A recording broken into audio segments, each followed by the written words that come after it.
Selamat sore pemirsa, demikian tadi berita pilihan iNews Sore. Bersama saya Davi Pratama. Pemirsa, kita awali iNews Sore hari ini dengan informasi ribuan pencari kerja menyerbu bursa pencarian kerja yang digelar di kawasan Cikarang Utara, Kabupaten Bekasi, Jawa Barat.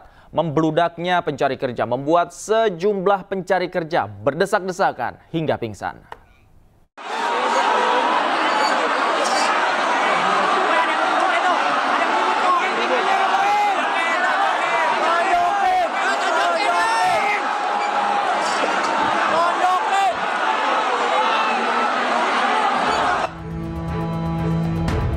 Ribuan pencari kerja saling berdesakan untuk memasukkan lamaran pekerjaan yang disediakan penyelenggara acara di depan gedung Presiden University yang berada di Jalan Kiai Haji Dewantara, Cikarang Utara, Kabupaten Bekasi, Jawa Barat, Selasa siang.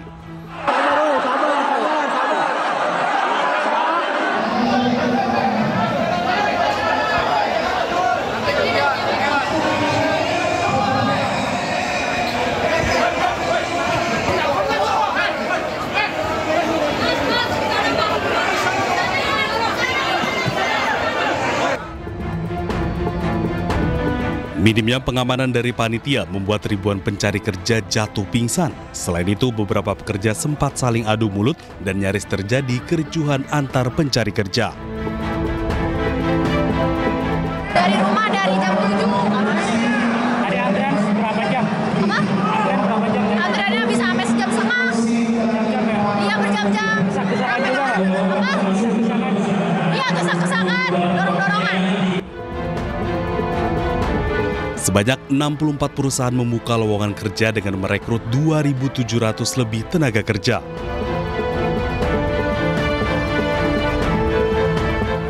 Tapi antusias ini untuk masyarakat Kabupaten Bekasi mendaftar untuk mendapatkan kerja.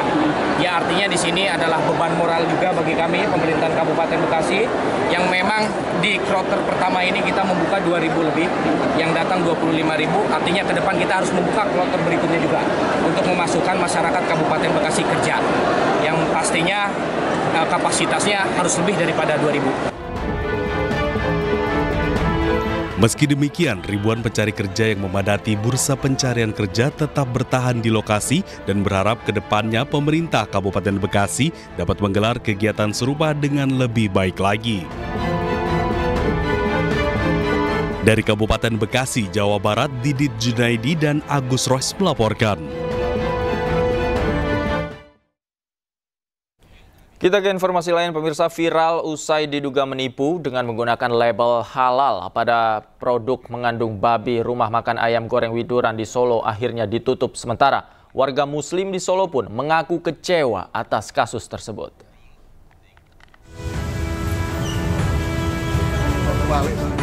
Viral karena diduga melakukan penipuan dengan mengklaim berbagai produk halal, rumah makan legendaris ayam goreng Widuran di Solo, Jawa Tengah disidak Wali Kota Solo, Respati Ardi. Sayangnya, saat sidak berlangsung, pemilik rumah makan ayam goreng Widuran ini tidak berada di tempat. Wali Kota Solo pun menghubungi pemilik rumah makan melalui sambungan telepon dan memerintahkan restoran untuk tutup sementara hingga proses asesmen rampung. Ya, tentu ini sudah 50 tahun, ini saya cukup kecewa dan ini untuk menjaga kerukunan umat beragama, satu, kedua perlindungan konsumen, itu yang paling penting. Konsumen itu dilindungi haknya untuk mengetahui barang apa yang dijual sesuai dengan keterangan yang ada. Mas Wali tadi sempat telepon juga sama pemilik ya Mas Wali? Ya, saya telepon Terus bagaimana Mas Wali? Ya, Beliau saya sampaikan, ya demi kebaikan bersama bersedia menutup. Warga Muslim di Solo mengaku kecewa atas kasus ini. Mereka berharap tak ada lagi pedagang nakal yang sengaja tak mencantumkan label non-halal. Kalau bisa tuh pedagang di Solo Raya itu dikasih tulisan, ditempeli produk ini halal apa tidak gitu. Jadi kita tahu, konsumen nggak tertipu.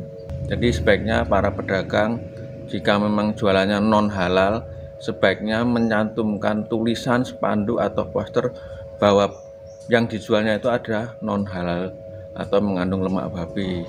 Jadi biar konsumen tidak kecewa, tidak merasa tertipu dengan adanya makanan yang non halal.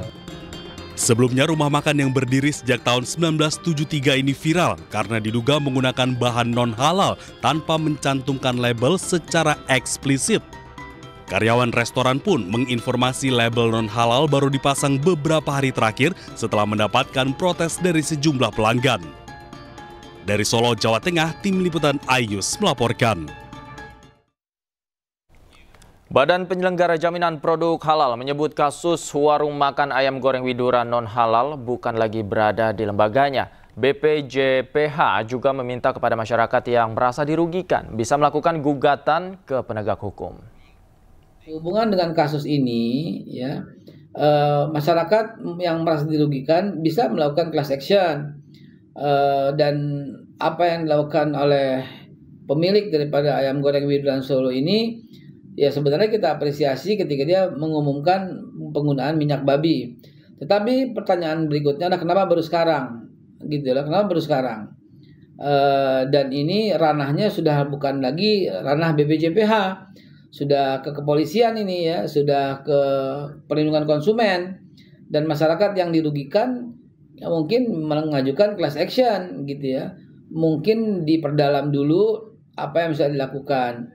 Dan kami sebenarnya melakukan apresiasi juga ketika berani mengatakan yang sebenarnya. Namun, ya jangan dipotong kalimatnya ya. Namun, ini telah berlangsung terlalu lama, ya, menyembunyikan hal yang sangat krusial, yang sangat sensitif dan menyakiti hati umat, terutama umat Islam yang tentu diharamkan memakan unsur babi yang selama ini digunakan dan tidak diinformasikan.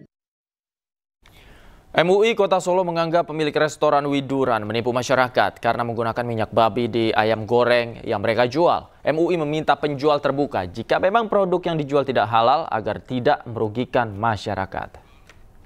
Orang jualan ayam goreng itu tahunya kan halal karena memang ayam itu menurut Islam kan halal ya. Nggak tahunya dicampur dengan yang haram, yaitu minyak babi. Jadi ya akhirnya ayam yang seharusnya halal menjadi haram. Nah ini yang ada unsur penipuan, nggak jujur. Kami sangat menyesalkan usaha yang seperti itu, kuliner tapi tidak jujur karena merugikan konsumen. Kembali di iNews Sore, pemirsa, Majelis Hakim Pengadilan Negeri Mataram menjatuhkan vonis 10 tahun penjara terhadap Iwas alias Agus Difabel. Agus terbukti bersalah karena terbukti melecehkan sejumlah wanita hingga mengakibatkan korban trauma. Gus, Gus sudah siap, Gus.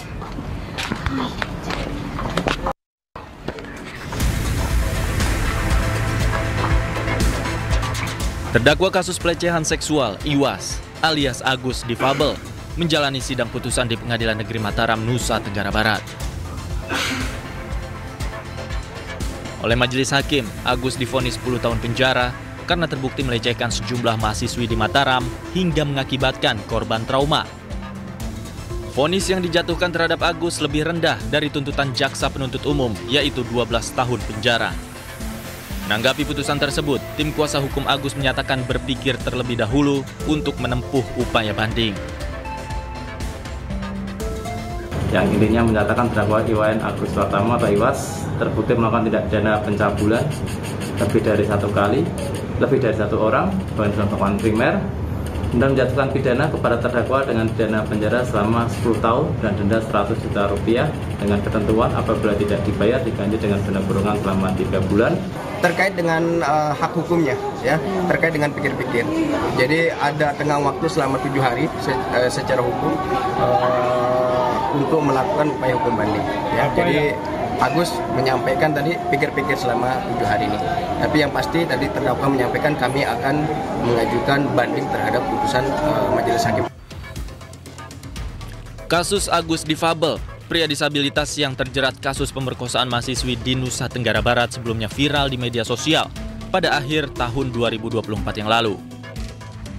Kasus ini sempat menimbulkan pro kontra di masyarakat yang dinilai tidak memiliki kedua tangan namun bisa menjadi tersangka pemerkosaan. Dari Mataram, Nusa Tenggara Barat, Hari Kasidi, iNews melaporkan. Sejumlah kader PDI Perjuangan melaporkan Menteri Koperasi Budi Ari Setiadi ke Barreskrim Polri. Budi Ari dilaporkan karena dugaan pencemaran nama baik dan fitnah kepada kader PDI Perjuangan. Sedikit bang, laporannya bang. 8 orang kader PDI Perjuangan mendatangi Barreskrim Polri dengan membawa sejumlah dokumen dan barang bukti. Mereka juga membawa rekaman pembicaraan Budi Ari yang dianggap memfitnah PDI Perjuangan di salah satu media yang saat itu menjabat sebagai Menteri Kominfo. Budi Ari sedang berseteru dengan kader PDI Perjuangan karena mengaitkan kasus judi online yang sedang diberantas pemerintah dengan kader PDI Perjuangan.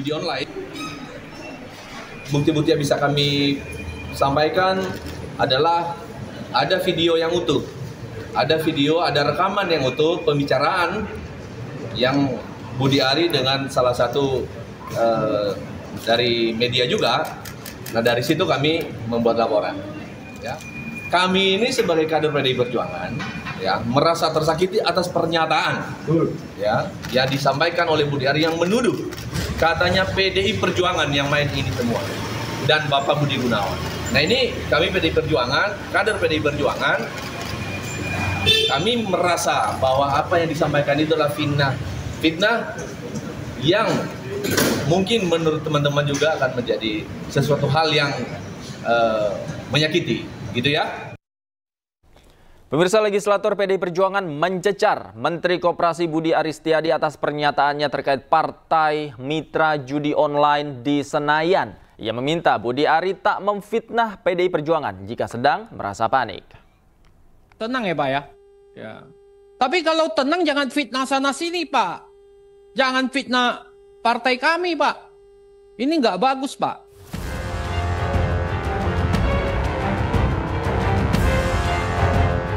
Anggota Komisi 6 DPR RI fraksi PDI Perjuangan Darmadi Duryanto mencecar Menteri Koperasi Budi Ari Setiadi di tengah rapat kerja Komisi 6 dan Kementerian Koperasi di Kompleks Parlemen Senayan, Jakarta, Senin siang. Darmadi meminta Budi Ari tak memfitnah partainya sebagai mitra judi online. Mulanya Darmadi menyinggung perkembangan Koperasi Desa Merah Putih dan meminta Budi Ari untuk tidak panik dalam pengembangannya. Seiring dengan target pembangunan 80.000 koperasi Desa Merah Putih di Indonesia. Ia lalu meminta Budi Ari tidak menyerang pihak manapun jika merasa tidak tenang. Ya.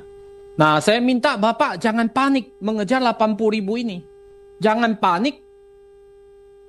Jangan kemudian karena kepanikan Bapak lari kemana-mana. Apalagi Bapak sekarang juga lagi nggak tenang pikirannya kan? Ya, diserang sana sini. Betul kan Pak? Tenang ya Pak ya? Ya. Tapi kalau tenang jangan fitnah sana sini Pak. Jangan fitnah partai kami Pak. Ini nggak bagus Pak. Gitu. Sebelumnya, Menteri Koperasi sekaligus mantan Menteri Komunikasi dan Informatika Budi Ari Setiadi menyebut ada partai politik yang diduga menjadi mitra para bandar judi online.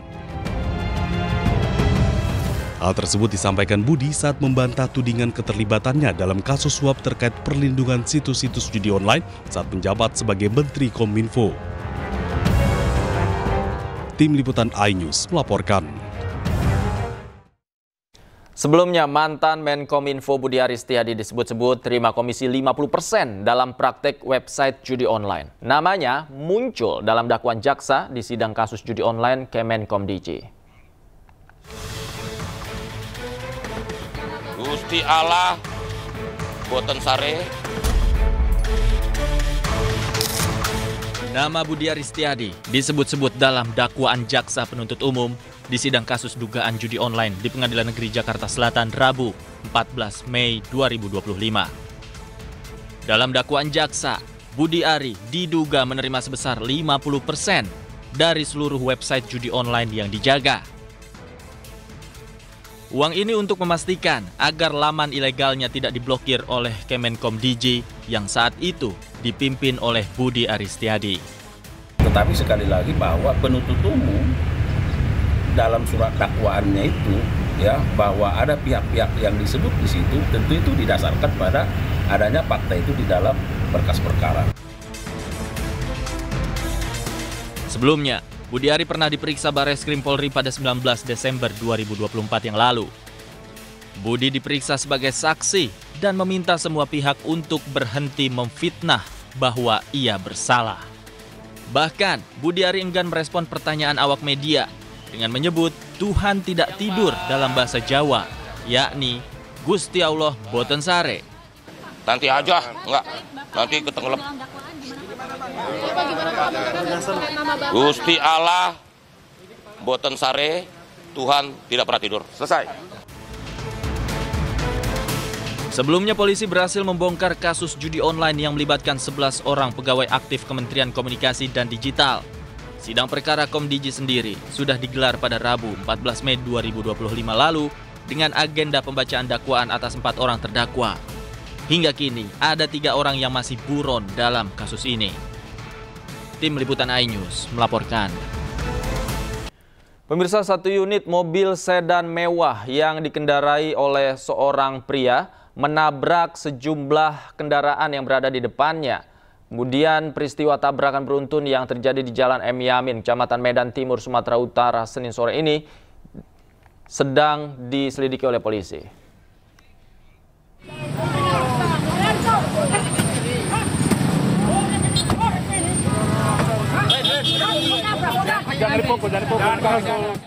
Video amatir warga merekam kecelakaan beruntun yang melibatkan 6 mobil di Medan, Sumatera Utara. Warga yang tersulut emosi akibat kecelakaan berusaha mengeluarkan pengemudi sedan mewah dari mobilnya untuk meminta pertanggungjawaban.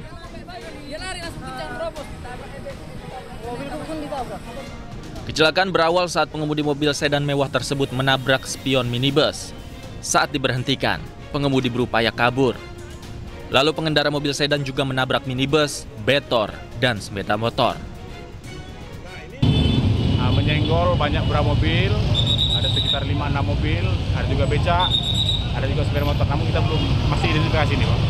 Terus ada korban jiwa nggak? Negatif. Korban jiwa nggak ada. Ya. Hanya kerusakan material aja. Oh, material ya. Berarti yang melibatkan berapa mobil, Pak? 6 mobil. Saat ini mobil yang terlibat kecelakaan sudah dievakuasi ke unit Lantas Polsek Medan Timur. Tidak ada korban akibat kecelakaan ini, namun kerugian ditaksir mencapai ratusan juta rupiah. Dari Medan, Sumatera Utara, Amin Nur Said, iNews melaporkan. Pemirsa, Gubernur Jawa Barat Deddy Mulyadi meminta polisi menangkap pelaku perusakan Stadion Gelora Bandung Lautan Api. Polisi telah mengamankan 1 orang pelaku.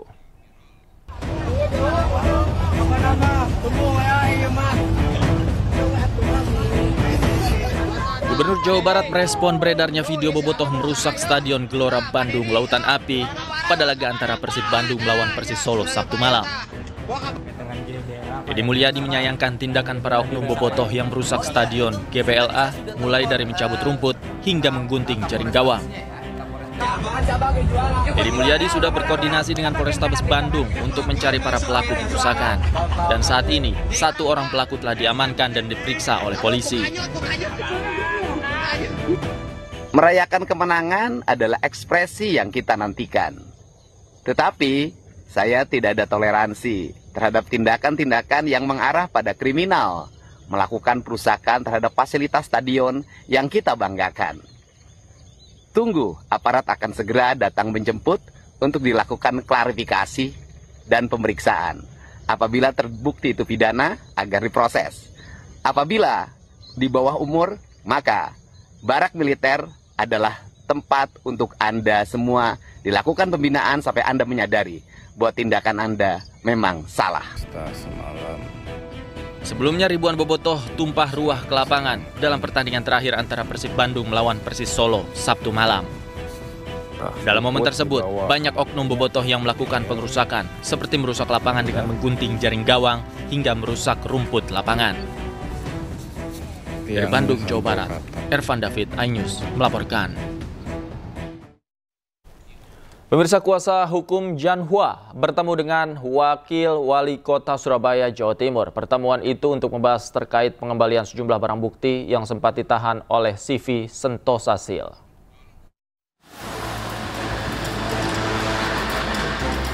Jan Huadiana, tersangka kasus dugaan penggelapan ijazah milik mantan karyawan CV Sentosa Sil, meminta maaf atas perbuatannya. Melalui kuasa hukumnya Elok Dwi Kaca, Diana menyadari kesalahan atas tindakan penahanan ijazah para mantan pekerja dan mengaku menyesal. Sebagai bentuk pertanggungjawaban, kini Diana telah menyerahkan seluruh ijazah tersebut kepada pihak kepolisian dan berniat mengembalikan seluruh dokumen yang sempat ditahan. Kalau dari pendataan kami kurang lebih milik dari 35 mantan karyawan. Jadi kalau terkait motivasi yang disampaikan oleh Bu Diana, jadi Bu Diana ini menyampaikan bahwa untuk pekerja-pekerja yang bekerja di tempatnya beliau ini kan seringkali itu keluar masuk kerja cuma 3 hari kemudian keluar. Nah, Bu Diana ini khawatir kalau ada yang melakukan tindakan pencurian, pengrusakan barang di lokasi tempat usaha beliau. Maka beliau menahan dokumen kependudukan itu hanya sebagai jaminan bahwa nantinya kalau mereka keluar tidak ada barang yang dicuri, tidak melakukan pengrusakan di tempat area beliau. Namun pengembalian dokumen kependudukan ini ditolak oleh Wakil Wali Kota Surabaya Armuji karena proses hukum penahanan dokumen yang dilakukan Jan Huadiana telah ditangani pihak kepolisian. Ya, kita memberikan saran karena ini sudah berproses di Polda Jawa Timur dan akan ditindaklanjuti dengan proses hukum. Barang bukti yang diserahkan ini ya diserahkan ke Polda, jangan ke saya. Karena kita sudah tidak punya suatu kewenangan dan kita menghormati suatu instansi di mana mereka sudah berproses di sana. Karena pengembalian dokumen ditolak oleh Wakil Wali Kota Armuji, pengembalian dokumen diambil alih kuasa hukum. Dari Surabaya, Jawa Timur, Hari Tambayong, iNews melaporkan. Polisi menangkap 8 pelaku pemalsuan produk kosmetik di Bekasi, Jawa Barat. Pelaku menjual kosmetik dengan bahan berbahaya di sejumlah toko online hingga meraup untung miliaran rupiah.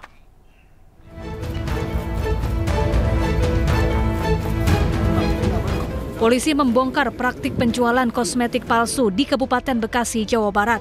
8 orang ditangkap dalam kasus ini. Puluhan ribu kemasan kosmetik palsu siap edar juga disita polisi.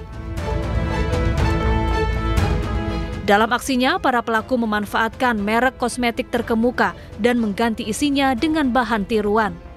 Bahan-bahan yang digunakan dibeli melalui toko online dan berbahaya bagi kesehatan kulit.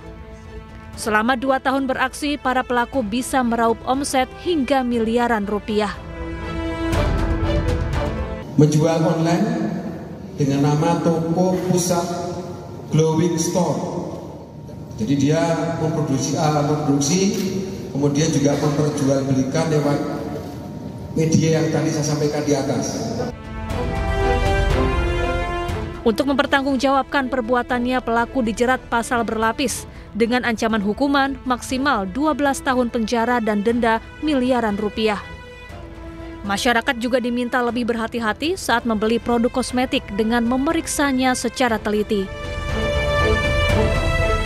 Dari Bekasi, Jawa Barat, Didit Junaidi, iNews melaporkan.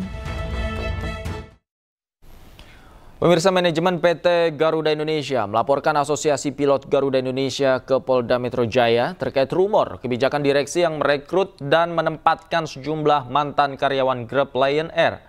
Perwakilan dari Asosiasi Pilot Garuda pun sudah mengklarifikasi ke pihak kepolisian.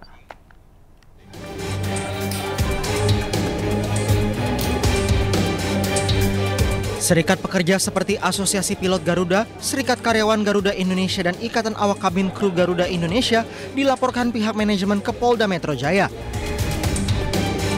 Hal ini berkaitan dengan siaran pers mengenai rumor kebijakan direksi yang merekrut dan menempatkan sejumlah karyawan grup Lion Air dalam struktur manajemen perusahaan. Menurut anggota Serikat Pekerja, perekrutan dari pihak manajemen harus melalui prinsip tata kelola perusahaan yang baik yang bertujuan demi menciptakan lingkungan bisnis yang sehat dan berkelanjutan. Seperti yang tadi disampaikan oleh rekan-rekan, adanya rumor yang beredar di media sosial. Jadi kami saat itu hanya memverifikasi ke manajemen, yang sampai saat ini belum ada jawaban secara formal ke kami. Kira-kira. Demi menjaga keberlangsungan bisnis aviasi negara, Asosiasi Pilot Garuda meminta kepada Presiden Prabowo Subianto dan Menteri BUMN Erick Thohir serta pemegang saham untuk segera mengevaluasi menyeluruh terhadap kinerja manajemen PT Garuda Indonesia. Dari Tangerang, Banten, Hasnugara, iNews melaporkan. Beralih ke informasi lain, pemirsa, pemerintah berencana menghilangkan sejumlah aturan dalam lowongan pekerjaan. Batas usia hingga syarat good looking dilarang dijadikan syarat mencari pekerjaan. Sulitnya mencari pekerjaan menjadi perhatian pemerintah. Sejumlah aturan pun dibuat untuk mempermudah rakyat dalam mendapatkan pekerjaan yang sesuai. Kementerian Ketenagakerjaan pun meminta perusahaan-perusahaan untuk menghapus syarat batas usia hingga berpenampilan menarik dalam mencari pegawai baru. Jadi nanti para pencari kerja tidak lagi disyaratkan terkait umur. Umur nanti kita akan hapus. Kedua, soal syarat harus good looking dan sebagainya, itu juga tidak ada. Kemudian umur tidak ada juga. Kemudian pertanyaan-pertanyaan yang menjadi syarat soal udah nikah, belum nikah, itu kita hapus. Penghapusan syarat usia dalam lowongan pekerjaan diharapkan bisa mengurangi jumlah pengangguran di Indonesia. Lantaran hingga bulan Februari 2025, Badan Pusat Statistik mencatat jumlah pengangguran di Indonesia mencapai 7,28 juta orang. Tim Liputan iNews melaporkan. Pemirsa, di tengah sulitnya mencari pekerjaan, Presiden Prabowo Subianto bersiap meluncurkan 6 paket bantuan pemerintah. Bantuan tidak hanya berupa potongan harga, tetapi juga tambahan alokasi bantuan sosial. Dan berikut adalah daftar paket bantuan dari pemerintah.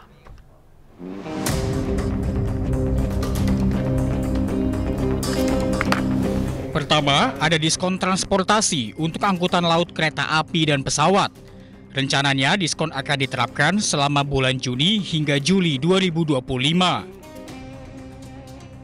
Kemudian pada bulan Juni dan Juli, pemerintah juga menerapkan potongan tarif tol di sejumlah jalur dengan target 110 juta pengendara. Tak hanya itu, 79,3 juta rumah tangga dengan daya di bawah 1.300 volt ampere akan mendapatkan diskon 50%. Diskon ini akan berlaku selama bulan Juni hingga Juli 2025. Pemerintah juga akan menambahkan alokasi bansos, kartu sembako hingga bantuan pangan akan diberikan bagi 18,3 keluarga penerima bantuan. Kemudian Presiden juga janjikan akan memberikan bantuan berupa subsidi upah bagi pekerja dengan gaji di bawah 3,5 juta atau di bawah UMP. Tak hanya itu, bantuan subsidi upah juga menyasar guru honorer. Terakhir, ada diskon iuran jaminan kecelakaan kerja. Diskon diberikan untuk buruh di sektor padat karya. Tim Liputan iNews melaporkan. Pemirsa, usulan penambahan batas usia pensiun aparatur sipil negara hingga 70 tahun datang dari Dewan Pengurus Korpri Nasional. Pemerintah menyatakan akan mempertimbangkan berbagai aspek termasuk regenerasi dalam tubuh ASN. Usulan untuk menaikkan batas usia pensiun ASN menjadi 70 tahun disampaikan Korpri dalam rangka menyesuaikan dengan dinamika dan kebutuhan organisasi. Saat ini, batas usia pensiun ASN di Indonesia berada di usia 50 tahun untuk pegawai administrasi dan 60 tahun untuk jabatan fungsional. Namun, seiring peningkatan usia harapan hidup dan tuntutan kompetensi pegawai, Korpri menilai sudah saatnya usia pensiun ditinjau ulang. Kantor Komunikasi Kepresidenan mengklaim usulan tersebut bisa diterima, namun harus melalui kajian mendalam. Ya, ini sudah disampaikan juga oleh Bapak Menteri Sekretaris Negara ya. Karena sebagai sebuah usulan tentu sah-sah saja dan usulan-usulan yang baik tentu kita tampung saja. Walaupun dari pemerintah tentu akan mempertimbangkan banyak sekali hal. Termasuk juga misalnya soal kaderisasi dan regenerasi ASN. Dan ke depan tentu kan pemerintah harus mempersiapkan generasi-generasi baru ASN yang mumpuni yang akan memimpin dan mengurus negara ini. Saran kita juga Korpri berkonsultasi dengan Menpan RB dan Menteri Dalam Negeri dalam kapasitas mereka sebagai Dewan Penasehat Korpri. Pemirsa, Lembaga Falakiyah Nahdlatul Ulama LFNU wilayah Jakarta menggelar pemantauan hilal untuk menentukan 1 Zulhijjah dan Idul Adha 2025. Pantauan hilal digelar di Masjid Raya Hasyim Asy'ari, Kalideres, Jakarta Barat. Sejumlah persiapan tengah dilakukan oleh tim pemburu hilal di Masjid Hasyim Asy'ari, Jakarta Barat. Sejumlah alat yang digunakan untuk pemantauan hilal, yakni teropong khusus yang secara otomatis akan menunjukkan posisi titik hilal. Pemantauan hilal di masjid ini dilakukan oleh Lembaga Falakiyah PWNU Jakarta bersama pengurus masjid pada pukul 17.00 hingga pukul 18:08 waktu Indonesia Barat atau pada saat matahari terbenam. Hasil dari pantauan hilal tersebut akan dilaporkan kepada Kementerian Agama untuk menjadi bahan dan rujukan dalam sidang isbat nanti malam.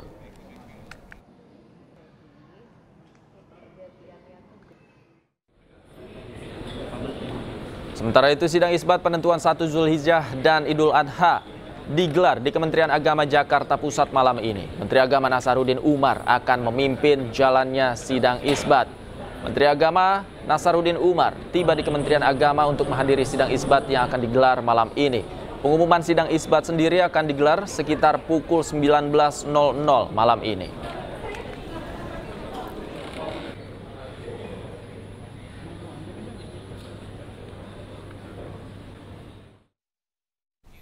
Dan pemirsa, untuk mengetahui persiapan jelang sidang isbat penentuan 1 Zulhijjah 1446 Hijriah, kami telah terhubung dengan rekan kami Galuh Pandu di kantor Kementerian Agama Jakarta. Selamat sore. Galuh, seperti apa persiapan di Kementerian Agama jelang sidang isbat nanti malam? Ya, selamat sore Davi dan pemirsa. Jelang sidang isbat untuk menentukan awal Dzulhijjah 1446 Hijriah atau Idul Adha di tahun 2025 ini dilakukan sejumlah agenda yang kali ini sedang dilaksanakan dimulai sekitar pukul 17.00 waktu Indonesia Barat tadi adalah seminar posisi hilal yang dilaksanakan di Auditorium R-Rasidi, yang mana dari seminar ini nantinya akan dilakukan verifikasi hasil ruqyat, kemudian pengumuman resmi awal Dzulhijjah 1446 Hijriah dan Idul Adha 2025 yang kemudian akan dilanjutkan setelah sholat maghrib yang dijadwalkan pukul 17:47 waktu Indonesia Barat, dan sidang isbat nantinya akan dilaksanakan secara tertutup lebih dahulu sebelum dilakukan konferensi pers kepada awak media dan seluruh akses masyarakat dapat mengakses informasi berkaitan dengan hasil dari sidang isbat yang dilaksanakan hari ini yang akan dijadwalkan pukul 19:10 waktu Indonesia Barat. Dan dari sidang isbat tersebut, Kemenak akan menerima laporan hasil Ruqyatul Hilal dari sejumlah daerah di Indonesia, yang mana ada sekitar 114 daerah yang melakukan Ruqyatul Hilal untuk menjadi salah satu pertimbangan untuk ditentukannya dari awal Dzulhijjah 1446 Hijriah. Dan setelah itu, para peserta sidang akan melakukan musyawarah, kemudian menetapkan awal Dzulhijjah, juga mengacu pada laporan ruqyat serta hisab yang sudah ada. Nah, apabila sudah tercapai mufakat, nantinya jadwal resmi pelaksanaan Dzulhijjah akan segera diumumkan.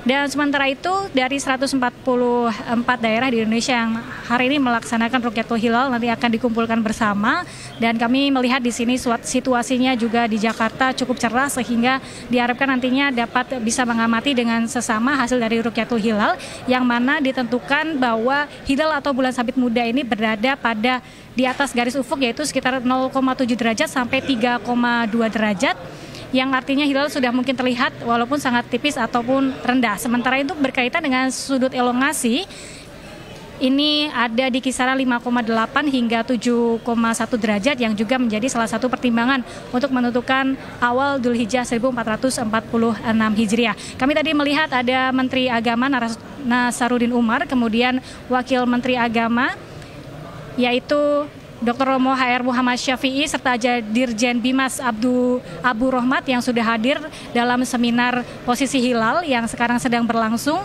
dan nantinya akan dilanjutkan dengan sidang isbat pada pukul 17.47 setelah azan maghrib atau sholat maghrib selesai dilaksanakan.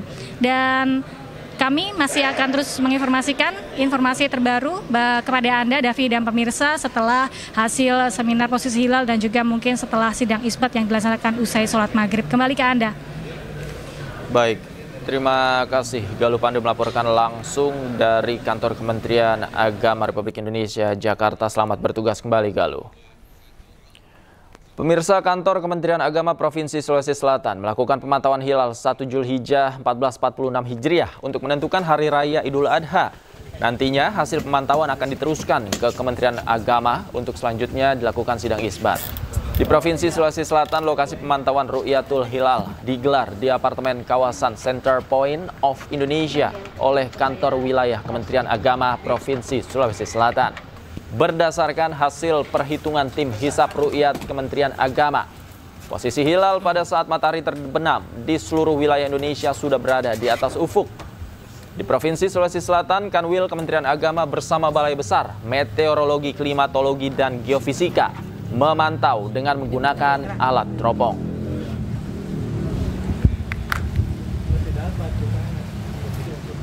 Labbaik Allahumma labbaik لبيك لا شريك لك لبيك إن الحمد والنعمة لك والملك لا شريك لك.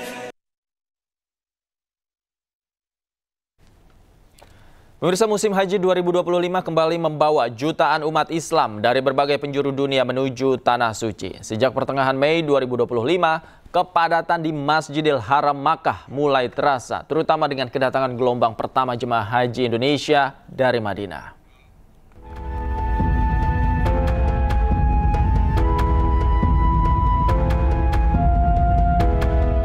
Setiap harinya ribuan jemaah memadati area tawaf dan sa'i sebagai bagian dari pelaksanaan umroh wajib. Umroh wajib menjadi salah satu rukun dalam rangkaian ibadah haji yang dilakukan sebelum wukuf di Arafah. Umroh wajib terdiri dari 3 rangkaian ibadah utama, yakni tawaf, sa'i, dan tahallul. Jalur sa'i kini telah dilengkapi dengan fasilitas modern seperti jalur khusus kursi roda dan pendingin udara. Pada musim haji 2025, padatan di Masjidil Haram mulai terasa signifikan sejak pertengahan Mei atau ketika gelombang pertama jemaah haji Indonesia tiba dari Madinah ke Mekah. Setiap harinya, ribuan jemaah melaksanakan umrah wajib sebagai bagian dari rangkaian ibadah haji, memadati area tawaf di sekitar Ka'bah serta lantai-lantai Masjidil Haram lainnya. Rangkaian umroh wajib ditutup dengan tahallul, yakni mencukur atau memotong sebagian rambut kepala sebagai simbol penyucian diri.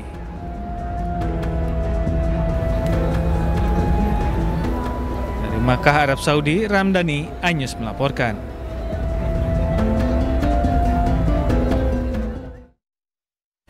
Cuaca saat wukuf di Arafah dalam puncak ibadah haji tahun ini diperkirakan mencapai kisaran 50 derajat Celcius. Jemaah calon haji diimbau tidak keluar dari tenda agar terhindar dari paparan panas ekstrim.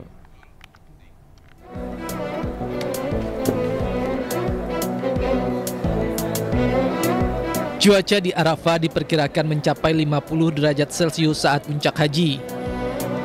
Direktur Jenderal Penyelenggara Haji dan Umroh mengimbau jemaah haji untuk tetap berada di dalam tenda saat wukuf.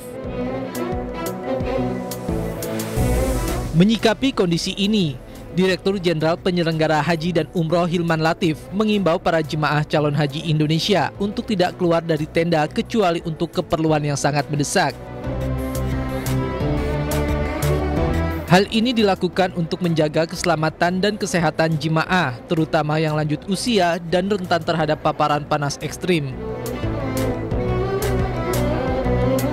Tadi kita sudah tinjau lokasi, terutama di Arafah, dan kami mendapatkan pesan dari Kementerian Haji dan Umroh Kerajaan Saudi Arabia dari Dr. Hasan Munakiroh langsung menyampaikan pada kami pesan bahwa pada saat puncak haji nanti panasnya masih tinggi dan bahkan lebih tinggi daripada hari ini.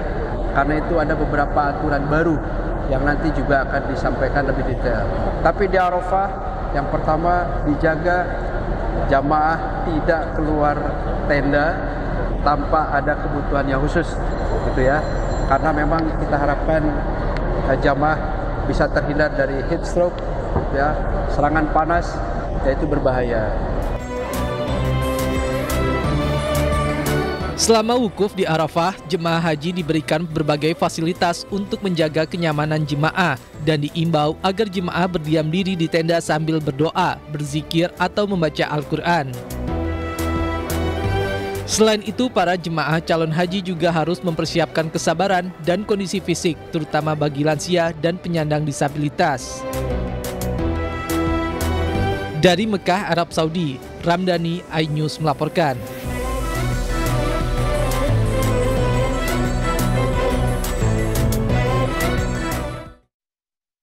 Jemaah haji asal Aceh menerima uang wakaf sebesar Rp2.000 atau setara dengan 8,7 juta rupiah dari Baitul Ash'i. Baitul Ash'i merupakan wakaf dari seorang dermawan Aceh yang datang ke Makkah pada tahun 1809.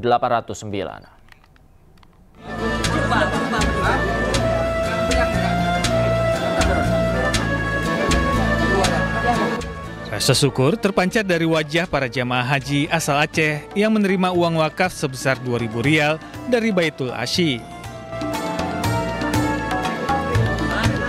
Pembagian dilakukan di hotel tempat mereka menginap di kawasan Misfalah, Makkah.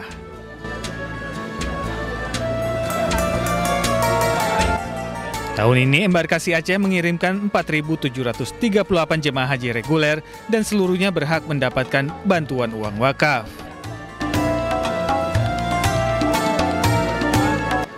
Jumlah yang diterima tahun ini naik dibandingkan tahun lalu dari Rp1.500 menjadi Rp2.000. Rencananya untuk kalau bisa kita berbagi lagi dan bersedekah lagi ke saudara-saudara lainnya yang belum sampai ke Tanah Suci Mekah. Alhamdulillah. Terutama mungkin untuk dam kami, karena kami haji tamu itu bisa saja nanti walaupun sudah kami bayar di sana kurban, mungkin kurban ini kami manfaatkan, ini penggantinya nanti dan dana ini.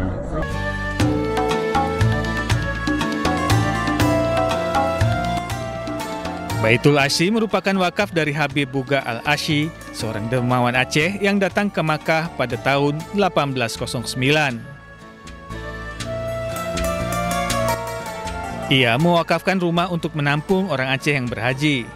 Tanah wakaf tersebut kini dikembangkan menjadi hotel-hotel. Keuntungannya disalurkan kembali untuk jemaah haji asal Aceh.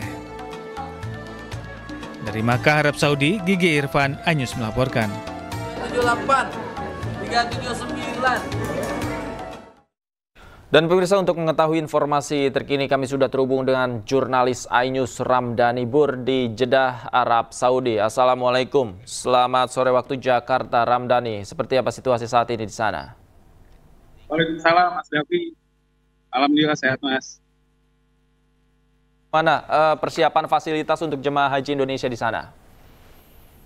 Ya, Mas Davi dan pemirsa, seluruh jamaah Indonesia telah tiba di Mekah dan bersiap menyambut puncak ibadah haji, yaitu di Arafah yang terjadwalkan pada Kamis 5 Juni 2025.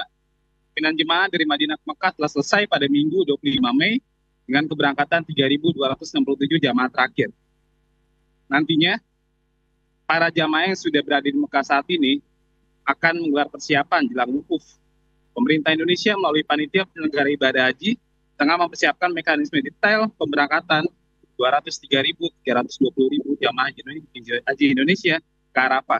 Pergerakan jamaah menuju Arafah direncanakan mulai 8 Zulhijjah atau 4 Juni 2025. PPIH telah berkoordinasi dengan 8 syarikat memastikan kelancaran pergerakan jemaah selama puncak haji, termasuk transportasi, akomodasi, dan konsumsi. Terkait persiapan atau fasilitas, kemarin Dirjen PAU Hilman Latif memantau langsung tenda-tenda yang akan ditempati jamaah saat berada di Arafah, Musdalifah, dan Mina. Tenda-tenda itu nanti akan atau sudah dilengkapi dengan lantai berlapis pasir halus yang dipadatkan, karpet busa dan pendingin udara untuk menjaga suhu tetap sejuk.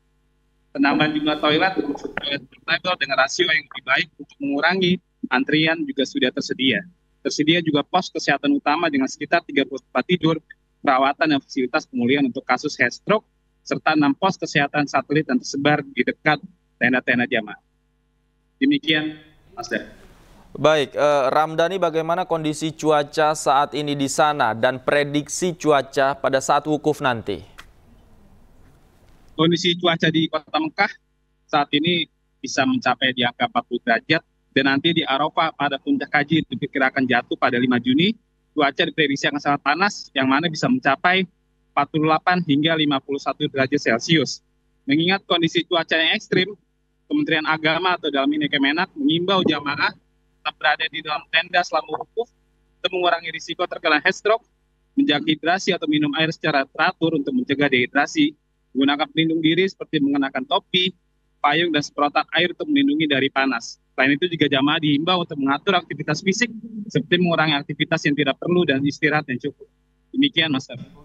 Baik. Terima kasih. Ramdhani Bur melaporkan langsung dari Jeddah, Arab Saudi.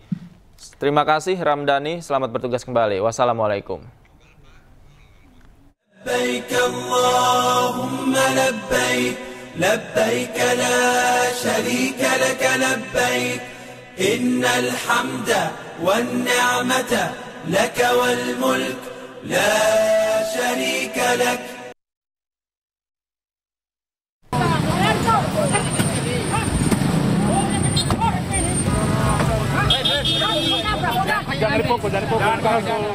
Kecelakaan beruntun terjadi di Jalan Muhammad Yamin, Medan, Sumatera Utara. Satu unit sedan mewah menabrak 6 kendaraan saat lalu lintas sedang padat. Tidak ada korban akibat kecelakaan, namun kerugian ditaksir mencapai ratusan juta rupiah. Mobil pun ditabrak. Sehat, Gus? Gus sehat, Gus. Gus sudah siap, Gus. Terdakwa kasus pelecehan seksual Iwas alias Agus difabel menjalani sidang putusan di Pengadilan Negeri Mataram, Nusa Tenggara Barat. Majelis Hakim memvonis Agus 10 tahun penjara karena terbukti melecehkan sejumlah mahasiswi di Mataram hingga mengakibatkan korban trauma.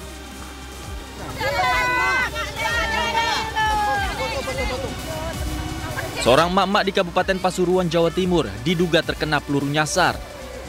Warga heboh melihat korban mengalami luka di kaki kiri.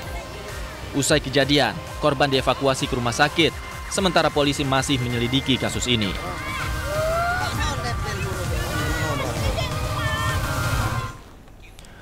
Viral usai diduga menipu dengan menggunakan label halal pada produk mengandung babi, rumah makan ayam goreng Widuran di Solo akhirnya ditutup sementara. Warga Muslim di Solo pun mengaku kecewa atas kasus ini.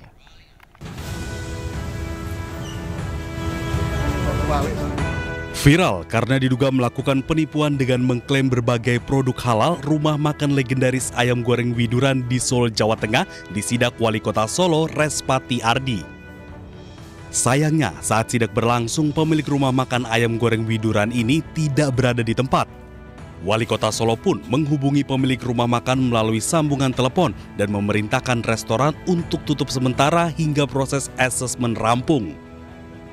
Ya, tentu ini sudah 50 tahun, ini saya cukup kecewa, dan ini untuk menjaga kerukunan umat beragama, satu, kedua perlindungan konsumen, itu yang paling penting. Konsumen itu dilindungi haknya untuk mengetahui barang apa yang dijual sesuai dengan keterangan yang ada. Mas Wali tadi sempat telepon juga sama pemilik ya Mas Wali? Ya, saya telepon Terus bagaimana Mas Wali? Ya, beliau saya sampaikan, ya demi kebaikan bersama bersedia menutup. Warga Muslim di Solo mengaku kecewa atas kasus ini. Mereka berharap tak ada lagi pedagang nakal yang sengaja tak mencantumkan label non-halal. Kalau bisa tuh pedagang di Solo Raya itu dikasih tulisan, ditempeli produk ini halal apa tidak gitu. Jadi kita tahu, kita konsumen nggak tertipu. Jadi sebaiknya para pedagang jika memang jualannya non halal, sebaiknya mencantumkan tulisan, spanduk atau poster bahwa yang dijualnya itu ada non halal atau mengandung lemak babi. Jadi biar konsumen tidak kecewa, tidak merasa tertipu dengan adanya makanan yang non halal. Sebelumnya rumah makan yang berdiri sejak tahun 1973 ini viral karena diduga menggunakan bahan non halal tanpa mencantumkan label secara eksplisit. Karyawan restoran pun menginformasi label non halal baru dipasang beberapa hari terakhir setelah mendapatkan protes dari sejumlah pelanggan. Dari Solo, Jawa Tengah, Tim Liputan iNews melaporkan. Badan Penyelenggara Jaminan Produk Halal menyebut kasus warung makan ayam goreng Widuran non halal bukan lagi berada di lembaganya. BPJPH juga meminta kepada masyarakat yang merasa dirugikan bisa melakukan gugatan ke penegak hukum. Sehubungan dengan kasus ini, ya, masyarakat yang merasa dirugikan bisa melakukan class action, dan apa yang dilakukan oleh pemilik daripada ayam goreng Widuran Solo ini, ya sebenarnya kita apresiasi ketika dia mengumumkan penggunaan minyak babi. Tetapi pertanyaan berikutnya adalah kenapa baru sekarang, gitu lah? Kenapa baru sekarang? Dan ini ranahnya sudah bukan lagi ranah BPJPH, sudah ke kepolisian ini ya, sudah ke perlindungan konsumen, dan masyarakat yang dirugikan ya mungkin mengajukan class action, gitu ya. Mungkin diperdalam dulu apa yang bisa dilakukan. Dan kami sebenarnya melakukan apresiasi juga ketika berani mengatakan yang sebenarnya. Namun, ya jangan dipotong kalimatnya ya. Namun, ini telah berlangsung terlalu lama, ya, menyembunyikan hal yang sangat krusial, yang sangat sensitif dan menyakiti hati umat, terutama umat Islam yang tentu diharamkan memakan unsur babi yang selama ini digunakan dan tidak diinformasikan. Pemirsa, MUI Kota Solo menganggap pemilik restoran Widuran menipu masyarakat karena menggunakan minyak babi di ayam goreng yang mereka jual. MUI meminta penjual terbuka jika memang produk yang dijual tidak halal agar tidak merugikan masyarakat. Karena orang jualan ayam goreng itu tahunya kan halal, karena memang ayam itu menurut Islam kan halal ya. Nggak tahunya dicampur dengan yang haram, yaitu minyak babi. Jadi ya akhirnya ayam yang seharusnya halal menjadi haram. Nah ini yang ada unsur penipuan, nggak jujur. Kami sangat menyesalkan usaha yang seperti itu, kuliner tapi tidak jujur, karena merugikan konsumen. Pengemudi mobil mewah atas nama Cristiano Tarigan yang menabrak mahasiswa pengemudi motor di Sleman, Yogyakarta ditetapkan sebagai tersangka oleh Polda Yogyakarta.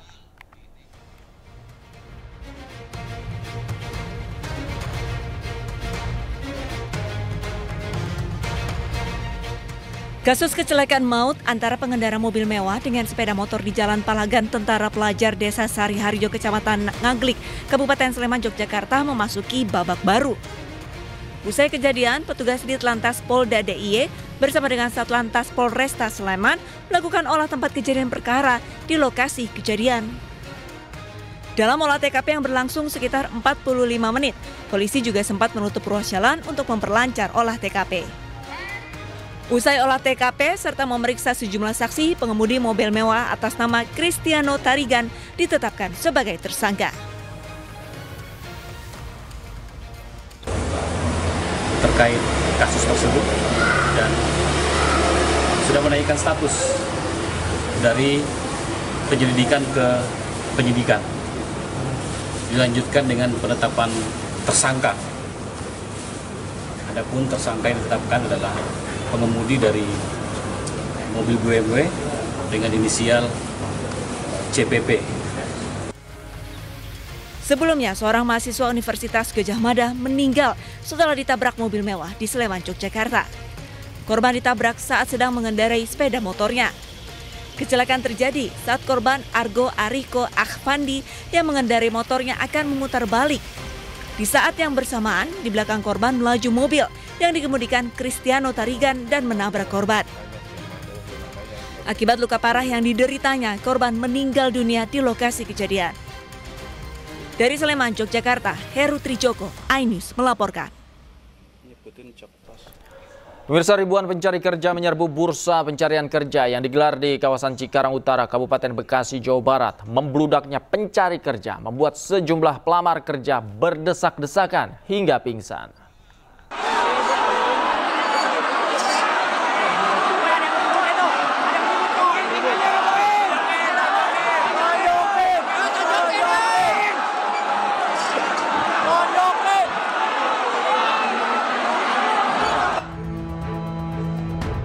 Ribuan pencari kerja saling berdesakan untuk memasukkan lamaran pekerjaan yang disediakan penyelenggara acara di depan gedung Presiden University yang berada di Jalan Kiai Haji Dewantara, Cikarang Utara, Kabupaten Bekasi, Jawa Barat, Selasa siang.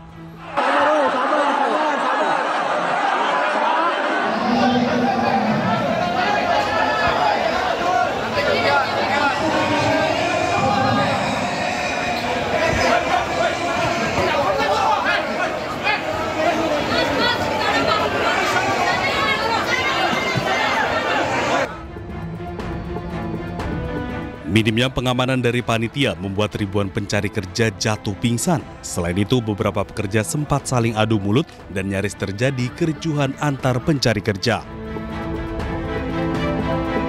Dari rumah dari jam 7. Ada antrean berapa jam? Apa? Antrean berapa jam? Antreannya bisa sampai sejam setengah. Berjam-jam ya? Iya, berjam-jam. Desak-desakan juga? Apa? Desak-desakan? Iya, desak-desakan. Dorong-dorongan. Sebanyak 64 perusahaan membuka lowongan kerja dengan merekrut 2.700 lebih tenaga kerja.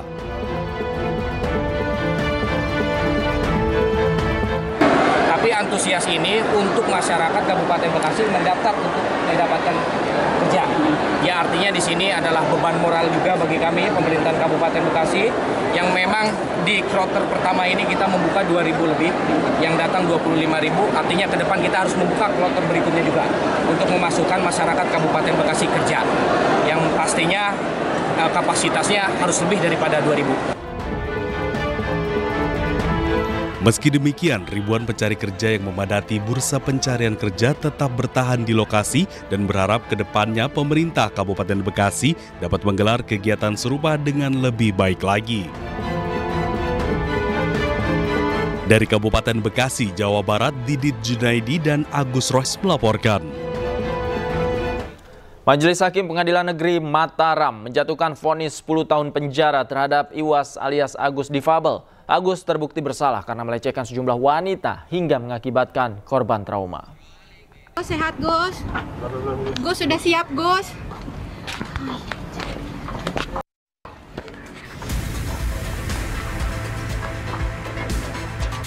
Terdakwa kasus pelecehan seksual Iwas alias Agus difabel menjalani sidang putusan di Pengadilan Negeri Mataram, Nusa Tenggara Barat. Oleh Majelis Hakim, Agus divonis 10 tahun penjara karena terbukti melecehkan sejumlah mahasiswi di Mataram hingga mengakibatkan korban trauma. Vonis yang dijatuhkan terhadap Agus lebih rendah dari tuntutan jaksa penuntut umum, yaitu 12 tahun penjara. Menanggapi putusan tersebut, tim kuasa hukum Agus menyatakan berpikir terlebih dahulu untuk menempuh upaya banding. Yang intinya menyatakan terdakwa IWN Agus Pratama atau Iwas terbukti melakukan tindak pidana pencabulan lebih dari 1 kali, lebih dari 1 orang dalam hukuman primer, dan menjatuhkan pidana kepada terdakwa dengan pidana penjara selama 10 tahun dan denda Rp100 juta dengan ketentuan apabila tidak dibayar diganti dengan denda kurungan selama 3 bulan. Terkait dengan hak hukumnya, ya, terkait dengan pikir-pikir. Jadi ada tenggang waktu selama 7 hari secara hukum untuk melakukan upaya hukum banding. Ya, jadi Agus menyampaikan tadi pikir-pikir selama 7 hari ini. Tapi yang pasti tadi terdakwa menyampaikan kami akan mengajukan banding terhadap putusan Majelis Hakim. Kasus Agus difabel, pria disabilitas yang terjerat kasus pemerkosaan mahasiswi di Nusa Tenggara Barat sebelumnya viral di media sosial pada akhir tahun 2024 yang lalu. Kasus ini sempat menimbulkan pro kontra di masyarakat yang dinilai tidak memiliki kedua tangan namun bisa menjadi tersangka pemerkosaan. Dari Mataram, Nusa Tenggara Barat, Hari Kasidi, iNews melaporkan. Kita ke informasi lain, pemirsa. Sejumlah kader PDI Perjuangan melaporkan Menteri Koperasi Budi Ari Setiadi ke Bareskrim Polri. Budi Ari dilaporkan karena dugaan pencemaran nama baik dan fitnah kepada kader PDI Perjuangan.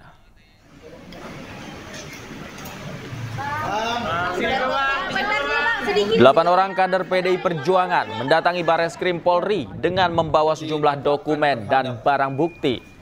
Mereka juga membawa rekaman pembicaraan Budi Ari yang dianggap memfitnah PDI Perjuangan di salah satu media yang saat itu menjabat sebagai Menteri Kominfo. Budi Ari sedang berseteru dengan kader PDI Perjuangan karena mengaitkan kasus judi online yang sedang diberantas pemerintah dengan kader PDI Perjuangan. Didakwakan terhadap bukti-bukti yang bisa kami sampaikan adalah ada video yang utuh, ada rekaman yang utuh pembicaraan yang Budi Ari dengan salah satu dari media juga. Nah, dari situ kami membuat laporan. Ya. Kami ini sebagai kader PDI Perjuangan ya merasa tersakiti atas pernyataan ya yang disampaikan oleh Budi Ari yang menuduh katanya PDI Perjuangan yang main ini semua dan Bapak Budi Gunawan. Nah, ini kami PDI Perjuangan, kader PDI Perjuangan, kami merasa bahwa apa yang disampaikan itu adalah fitnah yang mungkin menurut teman-teman juga akan menjadi sesuatu hal yang Sementara itu, Ketua DPP PDI Perjuangan Puan Maharani menanggapi heboh Menteri Koperasi Budi Ari menuding PDI Perjuangan terlibat judi online. Puan meminta Budi Ari mengklarifikasi pernyataan tersebut. Ya, silakan saja untuk bisa menghindari fitnah dan menghindari hal-hal yang tidak diharapkan, karena menyebutkan satu nama atau satu lembaga tanpa bukti, ya tentu saja pasti ada pihak-pihak yang kemudian tersakiti. Jadi sebaiknya klarifikasi hal tersebut. Dari hal ini Bu Mega mengaku kecewa. Bagaimana memang untuk reaksi Bu Mega, Mbak, terkait dengan hal ini? Saya nggak komentar dengan hal itu. Manajemen PT Garuda Indonesia melaporkan Asosiasi Pilot Garuda Indonesia ke Polda Metro Jaya terkait rumor kebijakan direksi yang merekrut dan menempatkan sejumlah mantan karyawan grup Lion Air. Perwakilan dari Asosiasi Pilot Garuda pun sudah mengklarifikasi ke pihak kepolisian.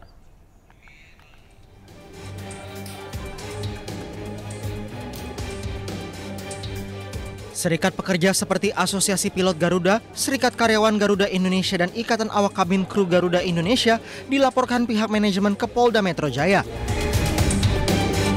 Hal ini berkaitan dengan siaran pers mengenai rumor kebijakan direksi yang merekrut dan menempatkan sejumlah karyawan grup Lion Air dalam struktur manajemen perusahaan. Menurut anggota Serikat Pekerja, perekrutan dari pihak manajemen harus melalui prinsip tata kelola perusahaan yang baik yang bertujuan demi menciptakan lingkungan bisnis yang sehat dan berkelanjutan. Seperti yang tadi disampaikan oleh rekan-rekan, adanya rumor yang beredar di media sosial. Jadi kami saat itu hanya memverifikasi ke manajemen, yang sampai saat ini belum ada jawaban secara formal ke kami. Demi menjaga keberlangsungan bisnis aviasi negara, Asosiasi Pilot Garuda meminta kepada Presiden Prabowo Subianto dan Menteri BUMN Erick Thohir serta pemegang saham untuk segera mengevaluasi menyeluruh terhadap kinerja manajemen PT Garuda Indonesia. Dari Tangerang, Banten, Hasnugara iNews melaporkan.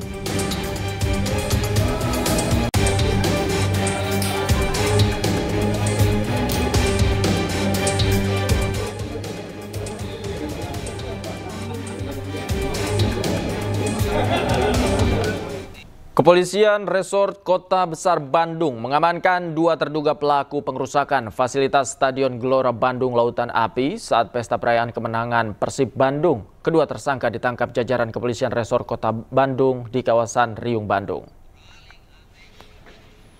2 terduga pelaku pengerusakan jaring gawang di Stadion Gelora Bandung Lautan Api pada saat pesta kemenangan Persib berhasil diamankan polisi. Kedua tersangka ditangkap jajaran Kepolisian Resort Kota Bandung pada Senin sore di kawasan Riung Bandung. Saat ini pelaku masih menjalani pemeriksaan di Mapolres Tabes Bandung. Kedua pelaku dijerat pasal 406 dan 170 tentang perusakan fasilitas umum. Laporan kami terima, kami langsung melaksanakan penyidikan dan langsung bisa mengamankan 2 orang yang jelas terekam di video tersebut, yaitu satu atas nama MDB, ini yang melakukan pemotongan gawang, tali gawang, sedangkan MLW itu yang melakukan pengambilan rumput ataupun tanah di lapangan bola tersebut. Kedua orang tersebut diamankan, satu di daerah Rancasari, satu di wilayah Pacet, Gebela. Setelah itu, sementara ini masih kita lakukan pendalaman, pemeriksaan secara mendalam kepada 2 orang pelaku tersebut, apakah memang yang bersangkutan memang melakukan perbuatan tersebut atau tidak. Dan kami juga masih melakukan pencarian terhadap para pelaku lain yang memang teridentifikasi melakukan vandalisme atau. Sebelumnya, Gubernur Jawa Barat Deddy Mulyadi meminta polisi menangkap pelaku perusakan Stadion Gelora Bandung Lautan Api. Polisi telah mengamankan 2 orang pelaku.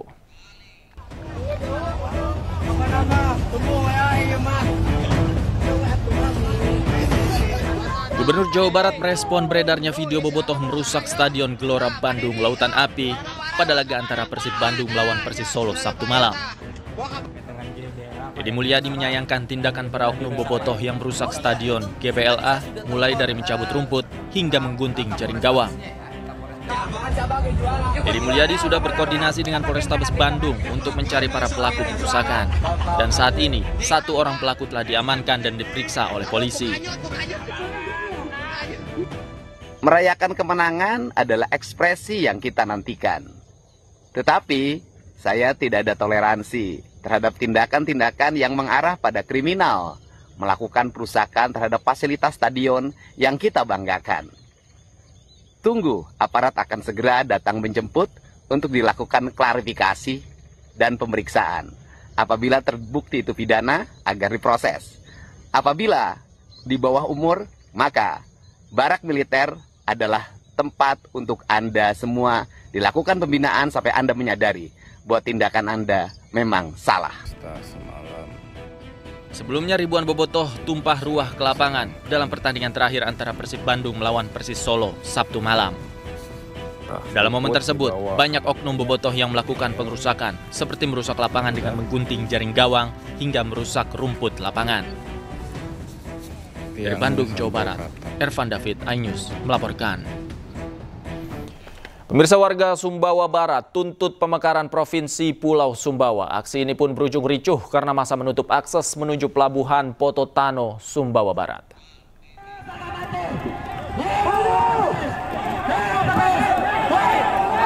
Massa yang tergabung dalam Komite Percepatan Pembentukan Provinsi Pulau Sumbawa, Sumbawa Barat berunjuk rasa demi menuntut pemekaran Provinsi Pulau Sumbawa. Aksi saling dorong pun terjadi antara massa dan petugas yang berjaga. Peserta aksi pun menuntut pemerintah pusat segera mengesahkan RUU Daerah Otonomi Baru Provinsi Pulau Sumbawa untuk menjadi Undang-Undang Daerah Otonomi Baru bernama Provinsi Pulau Sumbawa. Rencananya, aksi ini akan berlangsung selama 5 hari dari tanggal 26 sampai tanggal 30 Mei 2025 sambil berkomunikasi dengan para mediator atau para negosiator yang ada di Kementerian Dalam Negeri serta DPR Komisi 2. Akibat aksi ini, akses menuju Pelabuhan Pototano maupun sebaliknya terputus hingga mengakibatkan antrean kendaraan sepanjang puluhan kilometer. Masuk ke dalam, sambil mundur. Mundur. Kuasa hukum Jan Hua bertemu dengan Wakil Wali Kota Surabaya, Jawa Timur. Pertemuan itu untuk membahas terkait pengembalian sejumlah barang bukti yang sempat ditahan oleh CV Sentosa Sil.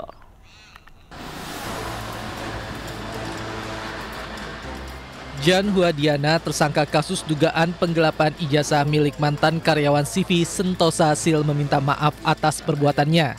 Melalui kuasa hukumnya Elok Dwi Kaca, Diana menyadari kesalahan atas tindakan penahanan ijazah para mantan pekerja dan mengaku menyesal. Sebagai bentuk pertanggungjawaban, kini Diana telah menyerahkan seluruh ijazah tersebut kepada pihak kepolisian dan berniat mengembalikan seluruh dokumen yang sempat ditahan. Kalau dari pendataan kami kurang lebih milik dari 35 mantan karyawan. Jadi kalau terkait motivasi yang disampaikan oleh Bu Diana, jadi Bu Diana ini menyampaikan bahwa untuk pekerja-pekerja yang bekerja di tempatnya beliau ini kan seringkali itu keluar masuk kerja cuma 3 hari kemudian keluar. Nah, Bu Diana ini khawatir kalau ada yang melakukan tindakan pencurian, pengrusakan barang di lokasi tempat usaha beliau. Maka beliau menahan dokumen kependudukan itu hanya sebagai jaminan bahwa nantinya kalau mereka keluar tidak ada barang yang dicuri, tidak melakukan pengerusakan di tempat area beliau. Namun pengembalian dokumen kependudukan ini ditolak oleh Wakil Wali Kota Surabaya Armuji karena proses hukum penahanan dokumen yang dilakukan Jan Huadiana telah ditangani pihak kepolisian. Ya, kita memberikan saran karena ini sudah berproses di Polda Jawa Timur dan akan ditindaklanjuti dengan proses hukum. Barang bukti yang diserahkan ini ya diserahkan ke Polda, jangan ke saya. Karena kita sudah tidak punya suatu kewenangan dan kita menghormati suatu instansi di mana mereka sudah berproses di sana. Karena pengembalian dokumen ditolak oleh Wakil Wali Kota Armuji, pengembalian dokumen diambil alih kuasa hukum. Dari Surabaya, Jawa Timur, Hari Tambayong, iNews melaporkan. Pemirsa, Lembaga Falakiyah Nahdlatul Ulama LFNU wilayah Jakarta menggelar pemantauan hilal untuk menentukan 1 Zulhijjah dan Idul Adha 2025. Pantauan hilal digelar di Masjid Raya Hashim Ashari Kalideres, Jakarta Barat. Sejumlah persiapan tengah dilakukan oleh tim pemburu hilal di Masjid Hashim Ashari, Jakarta Barat. Sejumlah alat yang digunakan untuk pemantauan hilal, yaitu teropong khusus yang secara otomatis akan menunjukkan posisi titik hilal. Pemantauan hilal di masjid ini dilakukan oleh Lembaga Falakiyah PWNU Jakarta bersama pengurus masjid pada pukul 17.00 hingga pukul 18:08, yakni pada saat matahari terbenam. Hasil dari pantauan hilal tersebut akan dilaporkan ke Kementerian Agama untuk menjadi bahan dan rujukan dalam sidang isbat malam ini.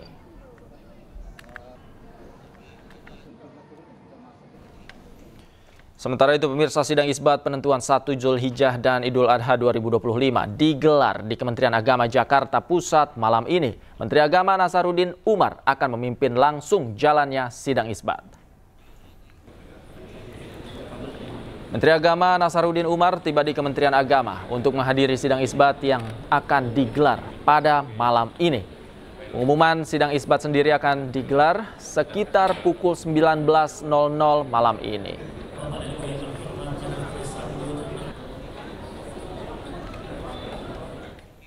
Kantor Kementerian Agama Provinsi Sulawesi Selatan melakukan pemantauan hilal 1 Zulhijjah 1446 Hijriah untuk menentukan Hari Raya Idul Adha. Nantinya hasil pemantauan akan diteruskan ke Kementerian Agama untuk dilakukan sidang isbat.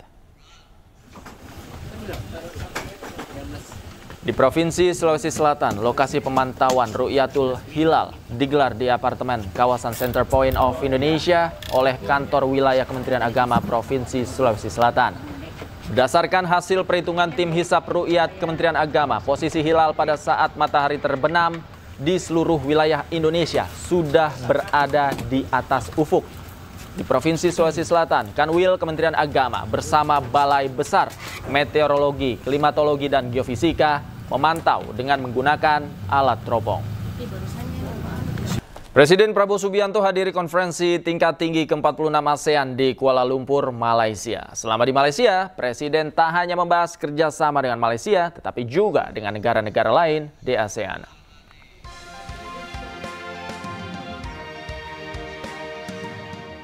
Presiden Prabowo Subianto menghadiri gala dinner KTT ke-46 ASEAN di Kuala Lumpur Convention Center, Malaysia.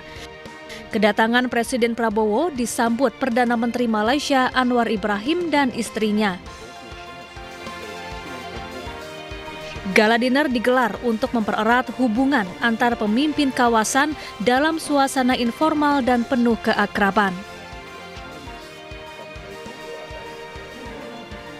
Selama di Malaysia, Presiden Prabowo juga bertemu dengan sejumlah pemimpin kepala negara. Presiden Prabowo bertemu dengan Perdana Menteri Laos, Sonexai Sivandon, dan Perdana Menteri Singapura, Lawrence Wong Shyun secara terpisah. Pertemuan antar kepala negara ini berjalan tertutup. Pembahasan fokus pada peningkatan hubungan kerjasama antar negara ASEAN. Keharusan dari negara-negara ASEAN untuk meningkatkan kohesivitas dan kekompakan sehingga kita benar bisa menjadi kekuatan regional yang diperhitungkan, kemudian juga menjadi sebuah kekuatan yang benar-benar bisa bermanfaat dengan semua potensi. Populasi ASEAN ini menurut catatan ada kurang lebih 660 juta penduduknya. Ini merupakan sebuah kekuatan ekonomi yang besar. Kemudian kita juga punya berbagai komoditas yang bisa saling diperdagangkan dan ini merupakan satu kekuatan ekonomi sendiri.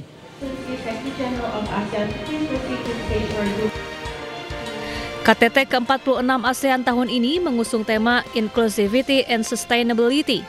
Negara-negara di Asia Tenggara memperkuat kerjasama di tengah tantangan global. Negara yang hadir meliputi Indonesia, Malaysia, Singapura, Thailand, Filipina, Brunei Darussalam, Vietnam, Laos, Myanmar, dan Kamboja.